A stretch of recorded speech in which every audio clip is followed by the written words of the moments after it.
fans, I'm JoeFan82 here with another action figure review.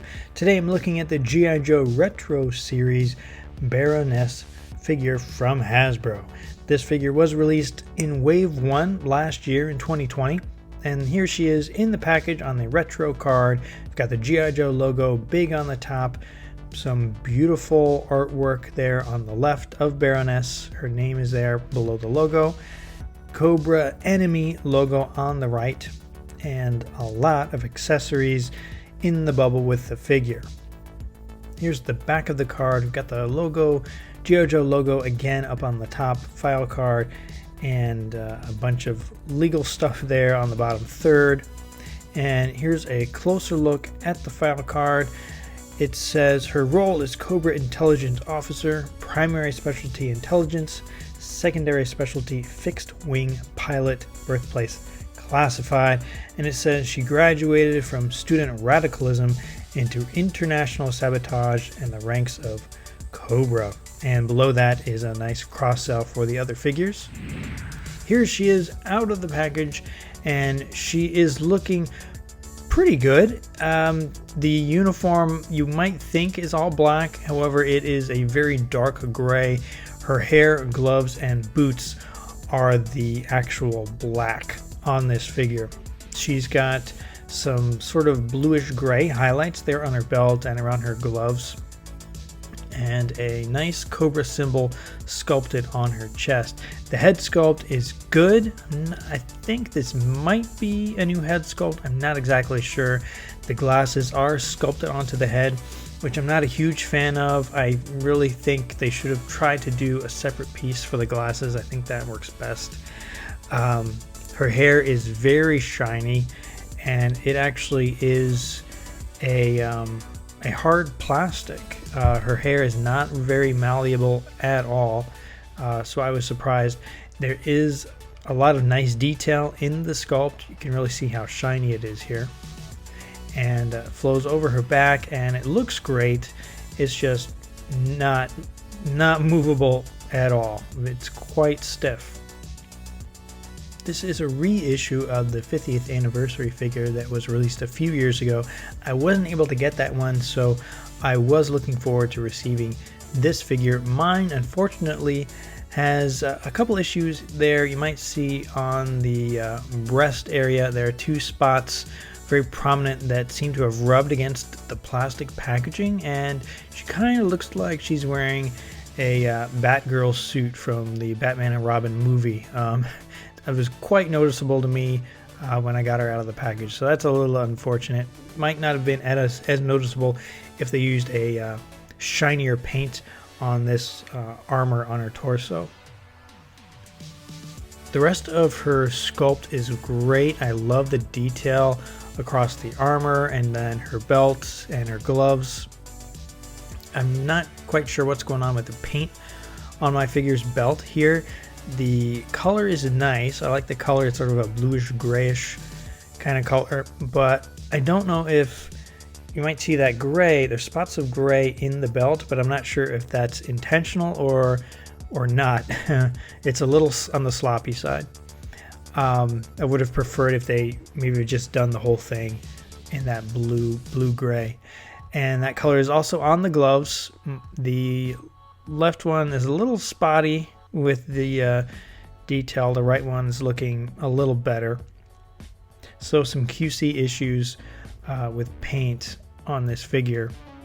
Here's a look at the boots. Basic black boots. I think that black paint should have gone up to where you kind of see the molding there on her, sculpting there on her thighs to indicate thigh-high boots, but that's just me. This figure has almost no articulation here on the head. It's pretty much non-existent because of the way her hair is. Mine is kind of looking off to the side a little bit, just naturally where the grooves line up, I guess, inside. So I have to turn mine a little bit for her to look straight ahead. So a little disappointing there with the head not having much motion. But understandable with the hair. Maybe next time we can get some movable hair that will make it a little better. Shoulders come up about that far. They can do a full 360. 90-degree bend at the elbow. No double joints there. She has a full 360 swivel at the glove, where the glove meets the arm, but that's about it. Nothing, no articulation at the wrist. That holds true for this side as well. But that articulation point is well hidden with the glove. She has one point here, right on the upper torso, right there, very well hidden because of the armor. But nice range of motion right there, up and down, a little bit side to side.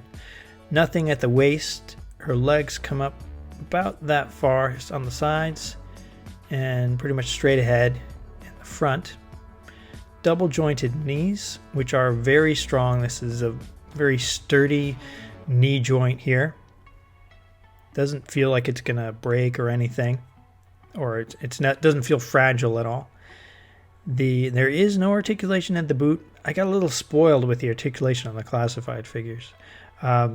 Little up and down movement there at the boot, and full 360 turn around.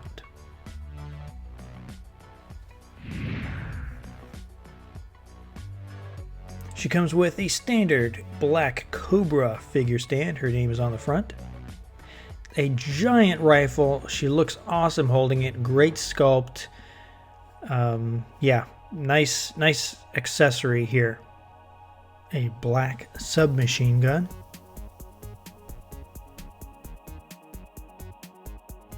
Two small pistols. These were previously released with other versions of the character. And you might notice the pegs on the side of the pistols. Those would fit into holes that were located on the thighs of the other figures.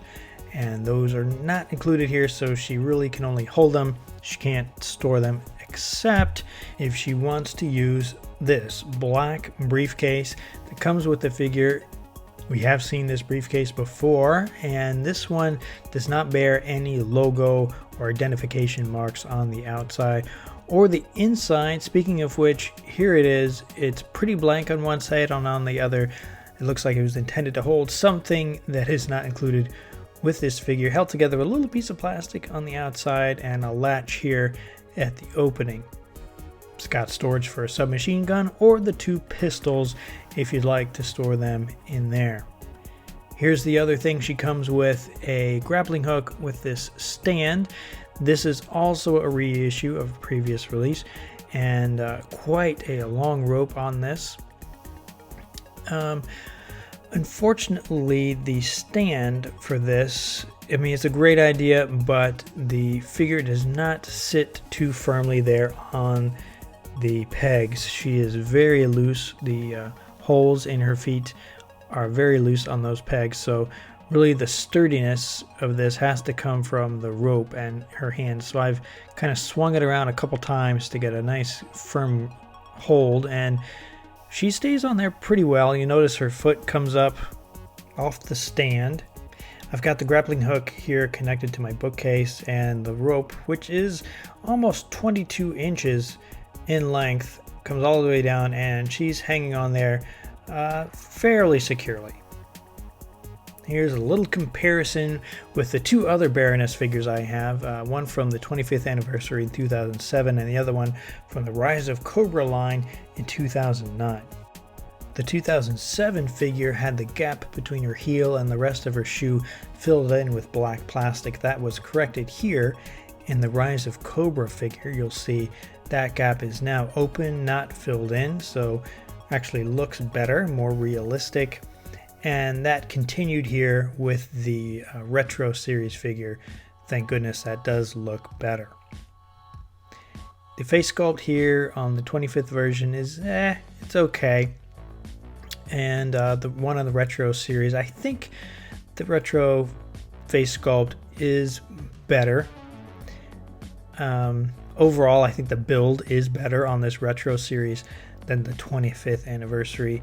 And also, I think the body on the Retro is also overall better than the Rise of Cobra figure. However, I think this Rise of Cobra 2009 figure got the glasses better. They're not really glasses, they're more of like sunglasses kind of, but I think having that separate piece really makes it look a lot better in my opinion.